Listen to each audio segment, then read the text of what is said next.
Kecil, Sasa kategori cek audio aman. Esa mau ngecek audio ya.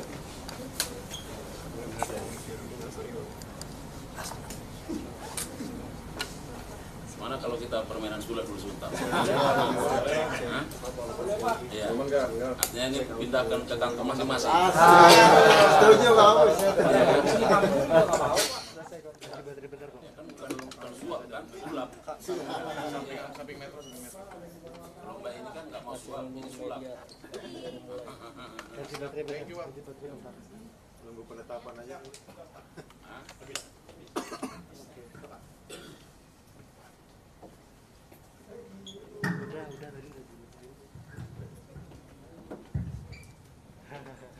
Mulai ya.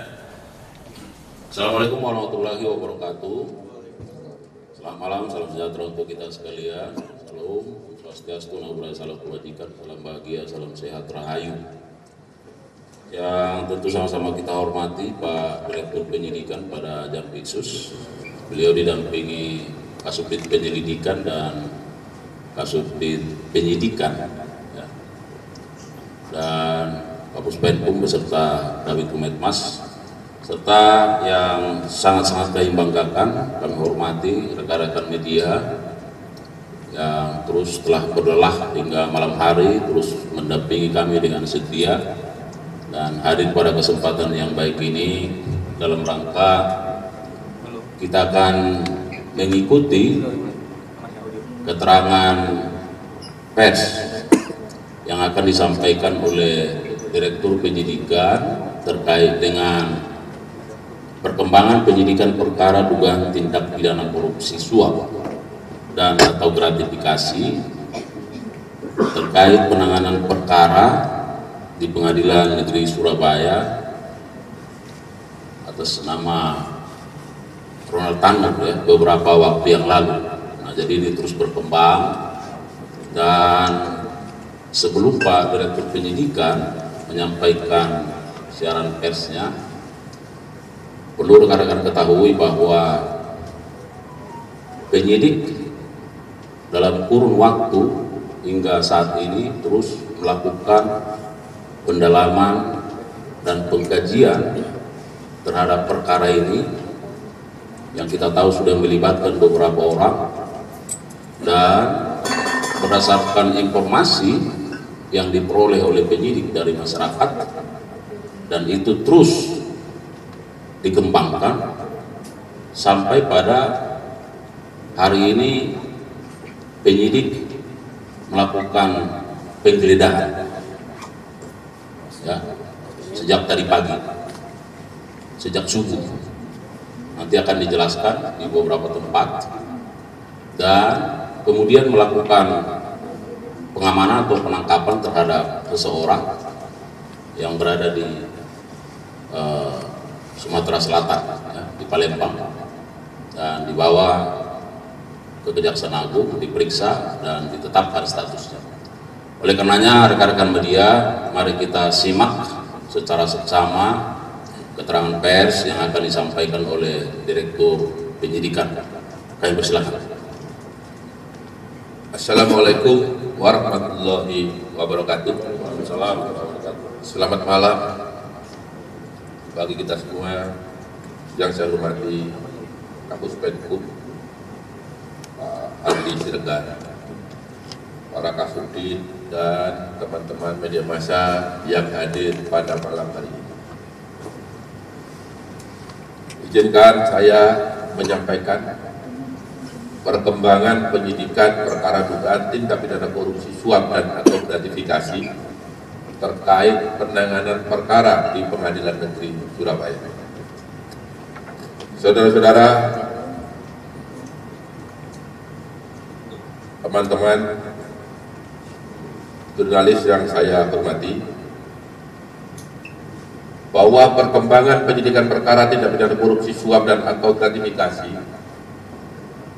terkait penanganan perkara tindak pidana umum di Pengadilan Negeri Surabaya atas nama saat itu terdakwa Tanu berdasarkan surat perintah penyidikan nomor Prin 54 tanggal 4 Oktober 2024, dan pada hari ini Selasa tanggal 14 Januari 2025 tim penyidik Jaksa Agung Muda Tindak Pidana Khusus telah melakukan penangkapan di Kota Palembang terhadap RS, yaitu Hakim Tinggi pada Pengadilan Tinggi Palembang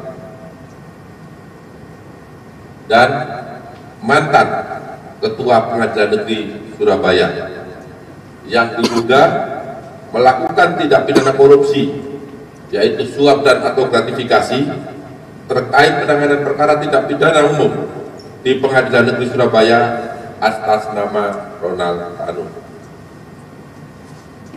Dalam perkara ini, Ronald Tanu telah dibebaskan oleh Majelis Hakim Pengadilan Negeri Surabaya,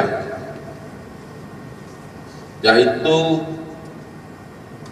3 hakim ED, AH, dan M, serta ditemukan indikasi yang kuat bahwa pembebasan tersebut karena RS bersama-sama dengan ED, AH, dan M menerima suap dan atau gratifikasi dari pengacara Ronald Tanu, yaitu saudara LR. Tentunya kawan-kawan kita tahu semua, untuk menyingkat saja ya pakai inisial. Adapun kronologis perbuatan RS tersebut adalah sebagai berikut.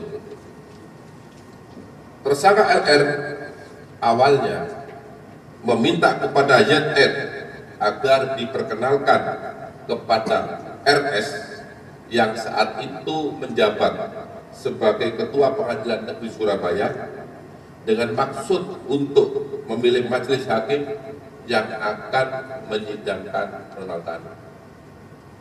Selanjutnya pada tanggal 4 Maret 2024, tersangka ZR yang diperiksa dalam perkara tersendiri menghubungi RS melalui pesan WhatsApp yang berisi tersangka ZR menyampaikan bahwa tersangka LR akan menemui RS di Pengadilan Negeri Surabaya, dan pada hari yang sama tersangka LR datang ke Pengadilan Negeri Surabaya untuk bertemu dengan RS dan diterima oleh RS di ruang kerjanya.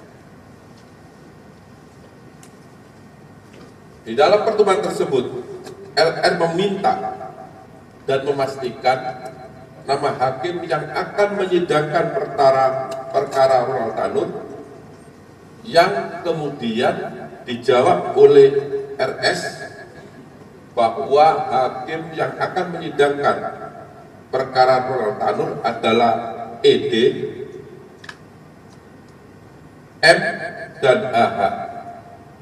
Jadi langsung dijawab saat itu. Kemudian setelah bertemu dengan RS, tersangka LR menemui ED di lantai 5 Gedung Pengadilan Negeri Surabaya. Selanjutnya tersangka LR mengatakan bahwa dia mengetahui nama tersangka ED, kemudian HH dan M, karena tersangka LR sudah pernah bertemu dengan tersangka H dan tersangka M untuk membicarakan terkait dengan penetapan majelis hakim yang akan menangani perkara Ronald Tanu. Beberapa waktu kemudian LR menemui kembali RS dan meminta agar tersangka ED untuk ditetapkan sebagai ketua majelis hakim dalam perkara Ronald Tanu, dan tersangka HH serta tersangka M sebagai anggota majelis hakim. Kemudian pada tanggal 5 Maret 2024, tersangka ED bertemu dengan RS, dan pada pertemuan tersebut RS mengatakan kepada tersangka ED sambil menepuk pundak tersangka ED dan mengatakan, "Lei, ada saya tunjuk Lei sebagai ketua majelis, anggotanya M dan HH atas permintaan LN."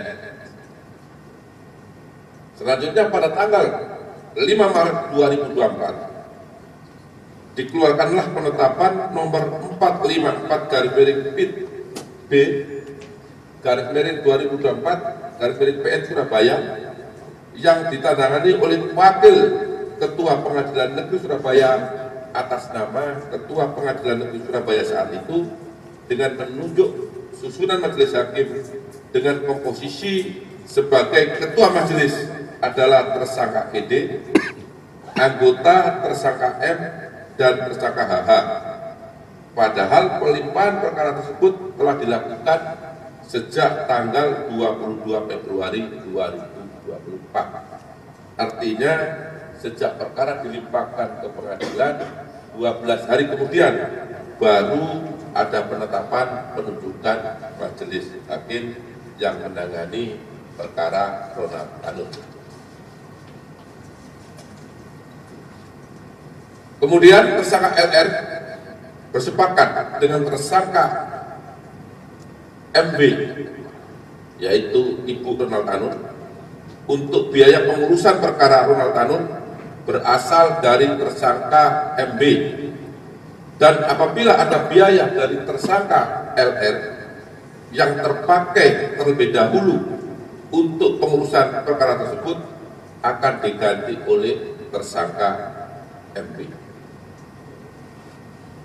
Bahwa upaya LR untuk mengurus majelis hakim yang akan menangani perkara Ronald Tanur disampaikan kepada tersangka MB melalui pesan WhatsApp, yaitu, "Gin, sekiranya kamu bisa kasih aku 250 ya, kapan aku mau kasih untuk memilih." Namun karena tersangka MB belum bersedia dan belum ada uang, maka tersangka LR menalangi terlebih dahulu.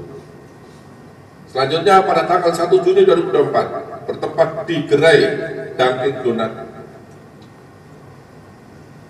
Bandara Ahmad Yani Semarang, tersangka LR menyerahkan sebuah amplop yang berisi uang dolar Singapura sebesar 140.000 US dollar Singapura dengan pecahan 1.000 dolar kepada tersangka ED. 2 minggu kemudian, tersangka ED menyerahkan dan membagi uang tersebut kepada tersangka M dan tersangka HH. Bertempat di ruang tersangka M dengan pembagian sebagai berikut: uang 38.000 US dollar Singapura untuk ED, 36.000 US dollar Singapura untuk M, dan 36 US dollar Singapura untuk HH. Dalam pembagian tersebut diduga RS yang saat itu telah pindah tugas menjadi Kepala Kejaksaan Negeri Jakarta Pusat mendapat bagian 20.000 ya, yang saat itu menjabat sebagai Ketua Pengadilan Negeri Jakarta Pusat diduga mendapatkan bagian 20.000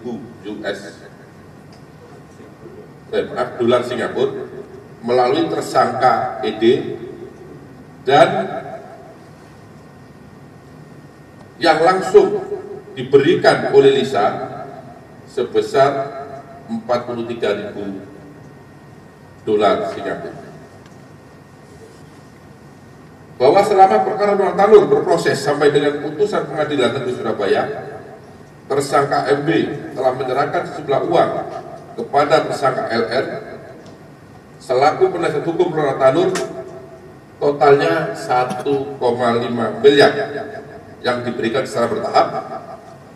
Selain itu, LR juga menangani terlebih dahulu sebagai biaya pengurusan perkara tersebut sampai dengan putusan Pengadilan Negeri Surabaya sekitar 2 miliar rupiah, sehingga seluruhnya berjumlah sekitar 3,5 miliar rupiah.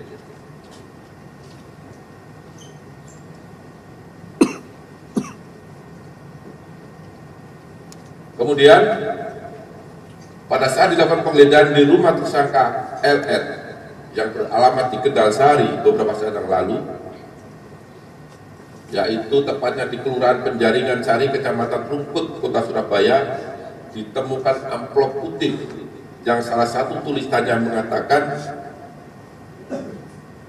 diambil 43.000 dolar Singapura kepada Pak RS PN Surabaya milik hakim. Uang tersebut diduga keras diberikan oleh tersangka LR kepada RS untuk memilih majelis hakim yang menangani perkara Ronaldo. Kemudian pada hari ini juga, tadi pagi jam 5, tim penyidik Jaksa Agung Muda Tindak Pidana Khusus telah melakukan penggeledahan di 2 lokasi. Yang pertama di rumah RS di Jalan Cempaka Putih Barat 19A RT 7 RW 12 Cempaka Putih, Jakarta Pusat. Yang kedua di tempat tinggal RS di Jalan Aryo Dila 4 nomor 16 Ilir D3 Kecamatan Ilir Timur, Kota Palembang. Dalam melakukan penggeledahan tersebut, penyidik Jaksa Agung Muda Tindak Pidana Khusus menemukan 1 BBE sebanyak 1 unit, kemudian menemukan uang terdiri dari pecahan dolar Amerika Serikat, dolar Singapura dan rupiah, tepatnya di dalam mobil merek Toyota Fortuner plat nomor B1611 RSP atas nama Nelsi Susanti yang ada di rumah RS, yaitu untuk uang rupiah sebesar 1.728.844.000 rupiah. Kemudian dolar Amerika sebanyak 388.600 dan dolar Singapura sebanyak 1.099.626. Sehingga kalau uang tersebut dikonversi menjadi rupiah hari ini kurang lebih sebesar 21.141.956.000 rupiah. Kemudian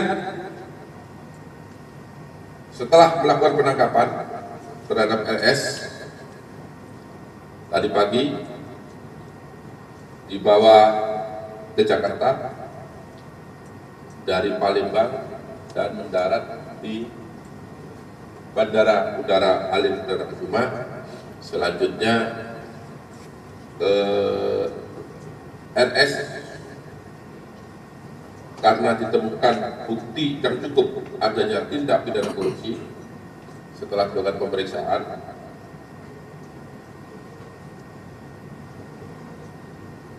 maka RS ditetapkan sebagai tersangka berdasarkan surat perintah penetapan tersangka nomor TAP 01 garis miring F.2 garis miring FD.2 garis miring 01 garis miring 2025 pada hari ini, ya, ditetapkan yang sebagai tersangka. Terhadap tersangka Rudi atau RS dilakukan penahanan rutan selama 20 hari ke depan, ditahan di rutan Salimba, Cabang Kejaksaan Negeri Jakarta Selatan. Selanjutnya, tersangka RS diduga melanggar ketentuan pasal 12 huruf C, junto pasal 12B besar, junto pasal 6 ayat 2, junto pasal 12 huruf A, junto pasal 12 huruf B, junto pasal 5 ayat 2, junto pasal 11, junto pasal 18, Undang-Undang Nomor 31 Tahun 1999 tentang Pemberantasan Tindak Pidana Korupsi sebagaimana diubah dengan Undang-Undang Nomor 20 Tahun 2001. Junto pasal 55 ayat 1 ke 1 Kitab Undang-Undang Hukum Pidana. Demikian perkembangan penanganan perkara dugaan tindak pidana korupsi suap dan gratifikasi terkait penanganan perkara Ronald Tanur di Pengadilan Negeri Surabaya yang dapat kami sampaikan. Apabila ada kata-kata yang kurang berkenan, kami mohon maaf. Wabillahi taufiq wal hidayah. Wassalamualaikum warahmatullahi wabarakatuh. Baik rekan-rekan media, barangkali untuk penegasan perlu kami sampaikan bahwa penetapan seseorang menjadi tersangka termasuk yang bersangkutan tentu itu didasarkan pada adanya kecukupan alat bukti, bahwa ada bukti permulaan yang cukup, ya, yang bersangkutan turut melakukan tindak pidana sebagaimana dipersangkakan di dalam pasal-pasal yang sudah disampaikan oleh Direktur Penyidikan. Rekan-rekan media, pada kesempatan yang baik ini kami membuka sesi tanya jawab dan kami minta, karena ini sudah larut malam, barangkali kita fokus terhadap penanganan perkara ini saja, ya, supaya lebih dalam pemahaman kita, ya. Silakan. Ya. Terkait dengan tadi yang disebutkan itu kan penggeledahan dari hasil penggeledahan itu sekitar 20 miliar kalau dikonversi dari berbagai mata uang tadi itu. 21 miliar. Kemudian ini apa memang semuanya terkait dengan satu perkara penerimaan suap dan dugaan gratifikasi terhadap tersangka RS tadi? Karena tadi disebutkan kalau tak keliru penerimaannya hanya 43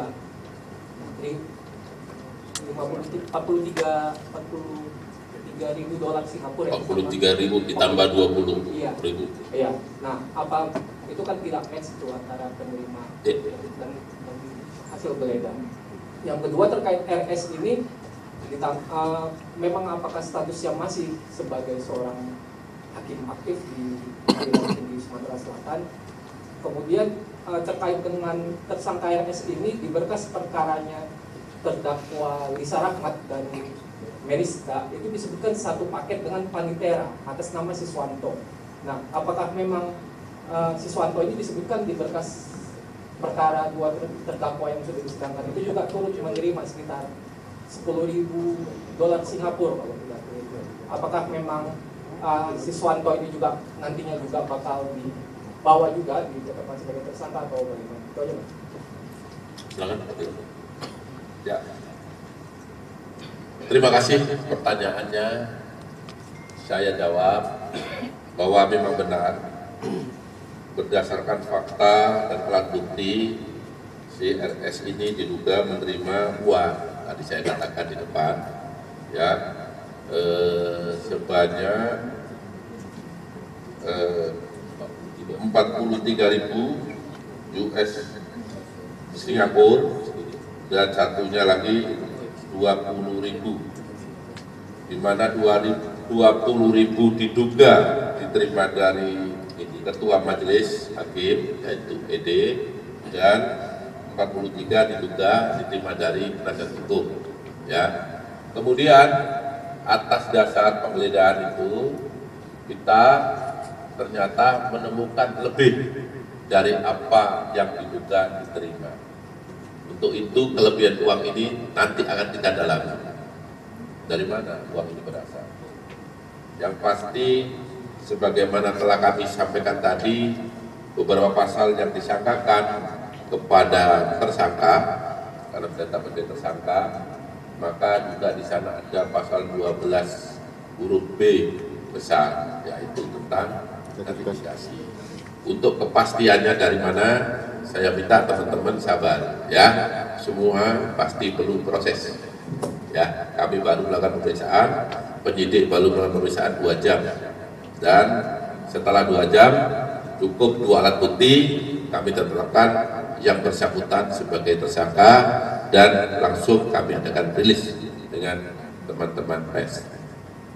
Kemudian yang kedua terkait dengan Siswanto. Di dalam pemeriksaan saksi dan dalam persidangan memang terungkap bahwa Siswanto diduga menerima juga selaku panitera 10.000 US dollar. Namun demikian kami terus kembangkan, apabila alatnya cukup maka tidak menutup kemungkinan siapapun yang terlibat dalam perkara ini penyidik akan menetapkan sebagai tersangka. Namun saya garis bawahi, berdasarkan keterangan saksi, kita baru menemukan keterangan saksi, tapi tetap akan kita dalami. Saya rasa itu. Terima kasih. Baik, saya kira jelas. Tadi masih. Ya, silakan. Izin Pak, apakah penangkapan Dari terhadap saya Sahrul dari Forum Keadilan. Apakah penangkapan terhadap Hakim RS ini sudah mendapatkan izin dari Mahkamah Agung, Pak? Itu aja, Pak. Ya. Jadi sama dengan beberapa tersangka yang terdahulu, ketika dilakukan tangkap tangan, maka sesuai ketentuan yang ada tidak diperlukan izin dari Mahkamah Agung karena tertangkap tangan. Kapan tertangkap tangan? Sesaat setelah ditemukan barang bukti, ya, bahwa tersangka diduga melakukan tindak pidana. Kami sudah melakukan beberapa kali penggeledahan di Surabaya. Kami lakukan BBE terkait dengan percakapan dan bukti-bukti adanya penyerahan uang, dan tadi juga kami lakukan penggeledahan yang mungkin lebih dari kedua, yang ketiga temukan alat bukti uang dan jenisnya sama, dolar Singapura. Nah, cuman tadi disampaikan oleh kawan wartawan yang pertama, ternyata uangnya lebih banyak dari yang seharusnya diterima sebagaimana yang diterangkan oleh para saksi dan alat bukti. Saya rasa itu. Baik, tadi silakan. Iya, izin mau bertanya. Kan tadi kan disebutkan bahwa penegasan aja kan disebutkan bahwa menerima yang udah diterima itu kan 43.000 dari si Lisa Rahmat, dan itu kan diserahkan secara langsung. Nah, ini apakah penyerahannya itu pada pertemuan pertama ketika mempertanyakan susunan majelis hakim atau seperti apa? Nah, yang kedua ini kan tadi disebutkan bahwa si Lisa Rahmat ini menemui si Rudy Suparmono ini kan melalui ZR. Nah, apakah memang dari awal sebelumnya Rudy ini sudah mengenal lama dengan ZR atau seperti apa? Nah, ini yang menyangkut yang ketiga gitu. Maksudnya kan dalam penangkapan ZR itu kan diketahui banyak penyidik juga menyita uang tunai hampir senilai 1 triliun yang diduga itu merupakan maklar kasus si ZR. Nah, dalam kasus ini kan juga hampir serupa gitu, ditemukan uang dalam jumlah banyak terhadap tersangka Rudy. Nah, apakah juga ini juga sebagai indikasi ada mereka berdua memang saling kenal dan memang sering banyak mengurus perkara, dan ini uang hasil maklar kasusnya juga kan, atau seperti apa? Ya, langsung saya jawab ya, satu persatu. Jadi tadi di depan sudah saya sampaikan, perkara ini bermula ketika LR menjadi penasihat hukum Ronald Tanu. Dalam perkembangannya, LR ini minta tolong kepada ZR untuk dikenalkan kepada RS yang saat itu menjadi penjabat Ketua Pengadilan Negeri Surabaya. Apa maksud ingin dikenalkan? Tidak lain dan bukan LR ingin supaya majelis hakim yang menangani Nurtan itu sesuai dengan keinginannya. Nah, kemudian oleh JR disampaikan bahwa JR sudah kenal dengan ketua yang baru, sehingga melalui JR inilah LR bisa ketemu, bisa komunikasi dengan ketua pengadilan negeri saat itu, yaitu RS. Ya. Kemudian yang kedua tadi terkait dengan uang. Ya, sama dengan yang pertama saya sampaikan. Kami juga penyidik gak menduga juga kalau menemukan uang sebanyak ini. Makanya sekarang dan selanjutnya, sekarang dan pemeriksaan selanjutnya akan kita dalami. Ini uangnya, ini uang siapa dan dari mana. Nah, untuk itu kami belum bisa jawab, ya, karena tadi saya sampaikan kami melakukan pemeriksaan 2 jam dan selanjutnya dilakukan penetapan tersangka dan setelah itu kami rilis dengan teman-teman wartawan. Rasa itu. Ya, saya kira yang sebelah sini setelah itu mungkin Bu aja. Nah, ya silakan Pak. Mana mic? Biar kita selesaikan.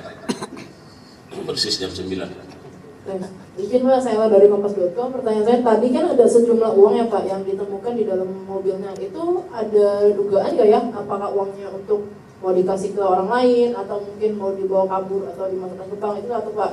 Kedua sedikit soal yang masih dalam kasus ini, tadi pagi Pak Erin Tuwadamani, salah satu hakim yang saat ini sedang di dalam persidangan itu sempat bilang Pak kalau dia ingin membongkar aliran dana dari Pak RS ini. Pokoknya dalam kasus inilah, apakah dari pernyataan dia Pak Erin ini akan bisa mendapatkan status justice kolaborator? Seperti apa Pak? Terima kasih. Ya. Jadi uang ini dari siapa dan akan digunakan untuk apa? Kapan uang ini didapat? Ini sabar ya, nanti akan kita dalami. Udah kan beberapa pertemuan dengan kawan-kawan kan selalu saya katakan sabar, pada saatnya pasti akan kita sampaikan. Penanganan kita ini transparan, tidak ada yang kita tutupi. Ya, semua terbuka, semua masyarakat menyaksikan, semua media juga mengekspos perkara ini, sehingga teman-teman jurnalis sabar, sepanjang alat bukti cukup kami pasti akan tetapkan tersangka. Yang kedua, tadi tersangka ED dalam persidangan akan membongkar. Ya kita lihat nanti apakah betul yang disampaikan itu akan dibongkar di dalam pemeriksaan di tingkat penyidikan selanjutnya. Saya belum berani komentar, itu baru statement yang bersangkutan, tapi nanti akan kita lihat bersama apa betul yang disampaikan itu nyata adanya, akan disampaikan secara luas, secara terbuka kepada penyidik. Kita tunggu perkembangannya. Baik, terakhir ya. Pak, izin Pak Kapus, hadir Bapak-Bapak itu. Wahyu dari Rakyat Merdeka. Saya mau nanya terkait RS ini kan dalam rilis yang diterima beberapa rekan media kan belum pernah diperiksa sebagai saksi ya sebelumnya.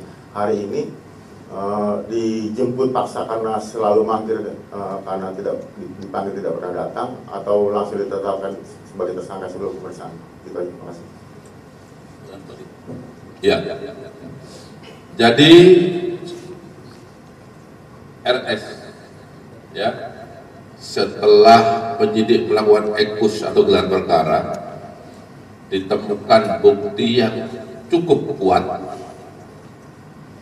ya, sehingga kami lakukan penangkapan. Saat dia ditangkap, dia statusnya saksi ya, tapi dia korporatif, dia ikut kita. Kemudian tadi setelah di sini kita lakukan pemeriksaan 2 jam sebagai saksi, dan berdasarkan penyidik telah ditemukan bukti yang cukup untuk menetapkan yang bersangkutan sebagai tersangka, sehingga pada malam hari ini 2 jam yang lalu yang bersangkutan ditetapkan sebagai tersangka. Ya, saya kira cukup ya. Baik, jadi rekan-rekan media yang kami sangat banggakan, Ini merupakan bentuk komitmen dari penyidik pada jajaran Jampitsus yang akan terus bergerak dan melakukan pengembangan dan pendalaman terhadap perkara ini. Ya, kami mohon dukungan dari semua lapisan masyarakat, khususnya rekan-rekan media, supaya para penyidik ini terus ya memiliki spirit, semangat dalam rangka mengungkap perkara ini setuntas-tuntasnya. Ya. Dan terakhir kali kami menyampaikan terima kasih dan penghargaan yang tinggi kepada rekan-rekan media yang dengan kesabarannya terus memberikan dukungan kepada institusi Al-Aqsa yang terus bergerak ke arah yang lebih baik. Saya kira demikian. Mohon maaf kalau kekurangan. Billahi taufiq wal hidayah. Wassalamualaikum warahmatullahi wabarakatuh.